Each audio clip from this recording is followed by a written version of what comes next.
told you, didn't we?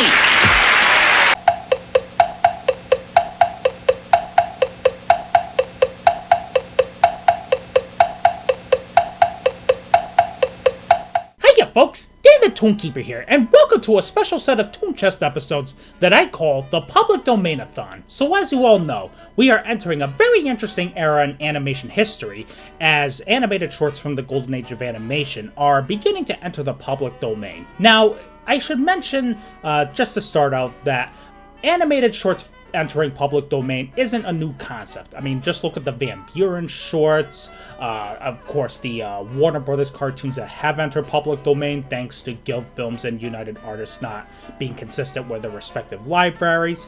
But what makes it different this time around is that animated shorts entering public domain, I should say, is not the fault of the copyright holders this time. It's actual law, and it spares nobody, not even Disney. More on that shortly. Anyway, this special set of Toon Chest episodes that I call the Public Domainathon again temporarily sets aside the randomizer in favor of covering the animated shorts that have just entered the public domain as a result of the 95 copyright expiring, subject to, of course, some changes depending on whether or not I already cover said cartoons in my regular Toon Chest episodes, so that could happen. And, of course, to keep it topical for this video and, well, the next two videos after this one, 1928 shorts that have entered the public domain as of January 1, 2024. And 2024 is a very special year because among the 1928 shorts that just entered public domain include the Mickey Mouse shorts Steamboat Willie and the Galloping Gaucho. The latter was released in sound on December 30th, 1928, at least as per Graham Webb's book. And this, folks, is something that Disney has been fearing for quite a long time, even fighting tooth and nail against, hence their involvement in the 1998 Copyright Term Extension Act. Let's just say that there's a reason that act became dubbed as the Mickey Mouse Protection Act. But now, Mickey, or at least the 1928 depiction of him, is free, which means this is legal. This is... okay, well, I mean, this is debatable at the moment, but still, this is legal, this is legal, this is legal, this is legal, this is legal, this is legal, this is legal, this is legal. Or this is just a grotesque enough depiction of Mickey to be just considered a parody. I mean, a mouse with 4 ears, I mean, whoever heard of that? But, I mean, hey, I have 4 ears instead of 2, so, I mean, I can hear more, right? Well, okay, granted, 2 of these ears are, well, out of commission, obviously. I blew my left ear out watching this horrifically delivered line in that new Mickey's Mousetraps trailer. I'll be right back. And he's dead. What? Like if he was in a horror movie, he'd never say, I'll be right back. Because then you don't. And now I just blew up my 4th and last ear playing that fucking clip again. Sweet but jeebus, that was horrible. So yeah, now I have no hearing in any of my 4 ears. But you know what? That's okay, because to kick off this public domainathon, we are actually going to be covering a silent short. Specifically, one that stars none other than Oswald the Lucky Rabbit. Yeah, I know we spent the past couple minutes talking about Mickey Mouse, but you know what? We're going to start with Oswald the Lucky Rabbit, and specifically, not just any Oswald cartoon, but an Oswald cartoon from the Winkler Era, specifically a 1928 release short. Well, obviously 1928 release, because that's what this Public Domainathon this year is covering. 1928 short called Fiery Fireman. Fiery Fireman, as well as, well, the Winkler Era Oswalds in general, I believe were owned by Universal. Correct me in the comments below if anything of what I'm saying is wrong, but I only say that because Universal held the rights to the Disney era Oswalds up until 2006, when the Oswald IP transferred back to Disney, as well as, of course, well, the original shorts produced under Disney of Oswald. But that's where the copyright status was held prior to 2024. That being said, I would not be surprised if Universal forgot to renew the copyrights for the Winkler Era Oswalds, because as those of you watching this channel knows, or most likely knows, the vast majority of the Winkler Era Oswalds remain lost to this day, and only a very small handful have been founded and uploaded onto YouTube and varying qualities, mostly very bad quality, sort of a foreshadow to the print that we're going to be referring to for Fiery Fireman, but more on that in a bit. I guess to put it bluntly, this public domainathon was likely the most likely time I would have had the chance to cover a Winkler Era Oswald. So, of course, with, everything 1928 having entered public domain, I mean, what better time than now to, start with Oswald and work our way up to Mickey. So enough copyright stuff, let's talk about the studio that made, the cartoon we're going to be covering today, Fiery Fireman. The Winkler Studio. So, some of you may have heard of a man named Charles Mintz, which, surprisingly, I did not mention before this video, because I actually covered one of Charles Mintz's cartoons before, yes. The 1939 Screen Gems short, Peaceful Neighbors. That was actually one of the very last shorts that Charles Mintz was a producer on before he was forced to resign in 1939, and then, of course, he would later pass on right before the end of the year, I believe. But point being, yes, Charles Mintz, he's gonna be an interesting figure in, getting into today's cartoon. So there's a lot that can be said about Charles Mintz and the cartoons that he produced over the years. But to keep a long story short and relevant to this very video, Charles Mintz was the one who stole Oswald from Disney.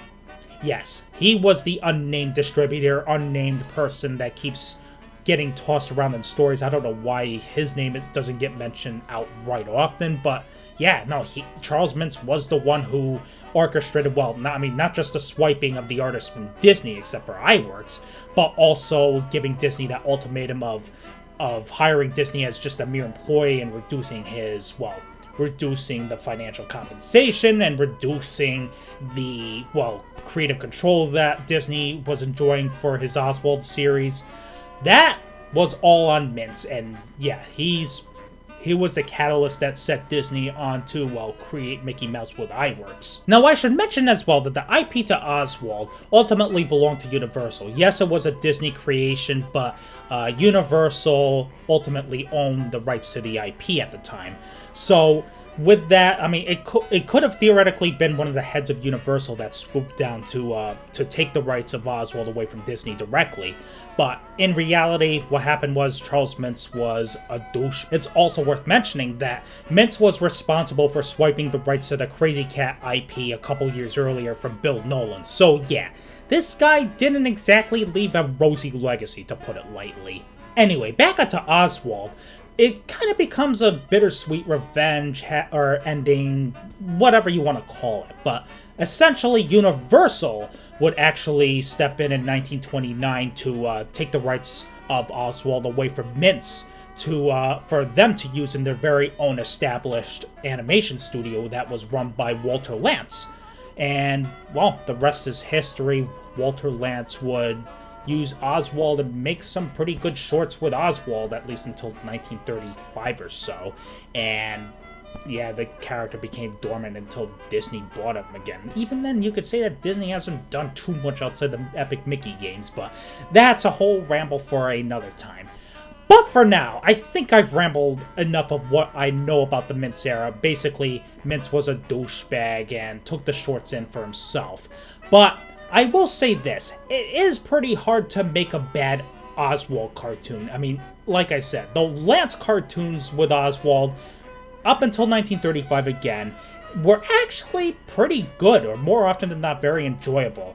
And, I mean, the Oswald cartoons only became really bad when they redesigned Oswald to look like, this. So I guess the question is, will the Mintz cartoons be an exception to the whole, it's hard to make a bad Oswald cartoon? Did the politics of Mintz really show in these cartoons? Well, I guess at this point there's only one way to find out and to, finally watch Fiery Fireman. Well, normally this would be the part where I would adjust my earbud, but I don't have it on and I don't need it because A, I can't hear after replaying that stupid-ass clip again, as well as, of course, it's a silent film we're going to be watching. I mean, sure, there's going to be music in the background, but, it's silent. So, Obviously, the music's not original, but anyway, I'm rambling too much. Let's start watching Fiery Fireman right now.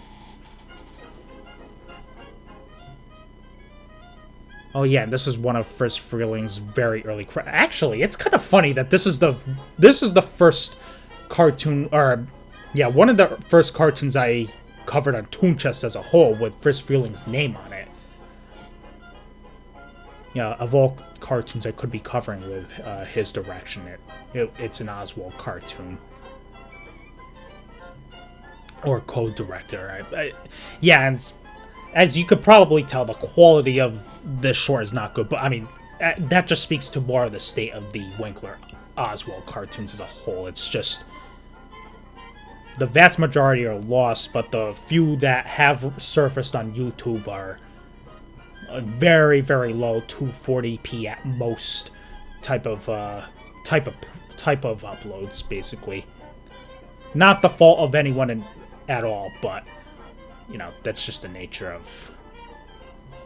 That's why film preservation is important, so we can get people to view cartoons or view media in a respectable quality, or the quality that was originally intended. That's it. And something I love about these early, just late 20s, early 30s cartoon, Rubber Hose Madness, everything's alive. And Oswald just makes the Oswald cartoons. I mean, Disney, Winkler, even very early Lance, like up until 1931, I want to say, very heavy use of just surreal, rubber hosey. Well, I mean, it is a rubber hose era technically, but yeah, absolute pure cartoony madness, and I love it. Oh, I guess that elephant doesn't need help from any firemen. Very resourceful. If everyone was like that. Oh, well, never mind. That elephant just has bad luck, but you gotta appreciate their creativity or resourcefulness, whatever you want to call it in this situation. Is that a camel I fall down? Is that supposed to be a camel, or I think that's an I think that's a camel. The humps in the back. Oh yeah, no, it's definitely, and it's worth mentioning as well that I mean, going back to what I was talking about Oswald cartoons like of this era, just utilizing everything and everyone in the most weirdest ways possible, like resourceful in the most insane, creative, rubbery ways possible. But yeah, I lost my train of thought for a sec. But I actually watched a 1930 release or 1929 release Lance Oswald cartoon where he basically drank from the ocean and squirted out water from his mouth and used that as some sort of bridge, ladder, some sort of climbing material to get back on the ship he was booted from somehow. I'll have a clip playing on the screen somewhere for context, but yeah, it's just pure madness. I love it. And on that note, this isn't even the most wild Oswald cartoon I've seen, but still very enjoyable. Oh wow, we're actually at the end of the cartoon already, you see? And that's the end. Wow! Alright, so that, folks, was Fiery Fireman, and yeah, I enjoyed it quite a lot. Much the charm from the original Disney era, I would say. I mean, again, I don't have much of the Winkler shorts to sample off of course, but, I mean, based on Fiery Fireman alone, it was still very enjoyable, even without Disney and iWorks. I mean, obviously that doesn't justify what Mintz did, of course, but, I mean, just look at it as, well, much of the talent that made the Oswald cartoons great during the Disney era were still on board, so the artists get the credit, don't give Mintz the credit. I would give Fiery Fireman a very strong B. So, not quite in the A tier. I guess the one thing that would separate this from the best Oswald cartoons would probably be, well, I mean, this is down to personal taste for me, so just how wild the cartoons can get. I mean, this was pretty wild, but just a little more, let's just say, would have pushed this into the A tier. But it was close, I'll say that. So, still a very, very good short, but not quite in the A tier for me, just from comparison and the fact that I've seen just a little more that I've liked a little more, so to speak, at the risk of becoming overly repetitive with my wording. Anyway, I guess that's really all I can say for Fiery Fireman and, well, I mean, the Winkler Oswalds for who knows how long at this point. So, with that said, folks, we have another 2 videos to cover for the Public Domainathon. What will we be watching? Well, I'm sure you'll hear me talk about it in the community posts, and maybe couldn't guess them even. But all I can say right now is we got two more 1928 shorts that we are going to enjoy and or make fun of and or, well, talk about together. So with that said, until next time, see ya, folks!